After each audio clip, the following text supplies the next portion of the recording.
ইবাদত কোনো গায়রুল্লাহর জন্য হবে না, আমার ইবাদত কোনো খাদার জন্য হবে না, আমার ইবাদত কোনো গাদার জন্য হবে না, আমার ইবাদত কোনো পীরের জন্য হবে না, আমার ইবাদত কোনো মুর্শিদের জন্য হবে না, আমার ইবাদত কোনো মানুষের জন্য হবে না, আমার ইবাদত হবে একমাত্র আল্লাহ তাআলার জন্য। আল্লাহ তাআলা বলেন ইন্না সলাতি ওয়া নুসুকি ওয়া মাহইয়ায়া ওয়া মামাতি লিল্লাহি রাব্বিল আলামিন।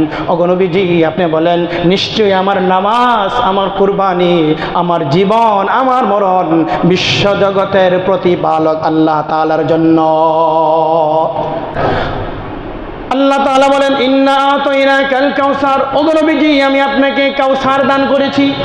আল্লাহ তাআলা বলতেন হাবিব আপনাকে এত বড় এক নিয়ামত আমি দান করেছি, এই নিয়ামতের শুকরিয়া তান আপনি আদায় করে ফাসাল্লি লিরাব্বিকা ওয়ানহার, আপনি আপনার প্রভুর উদ্দেশ্যে নামাজ পড়েন এবং কুরবানি করেন।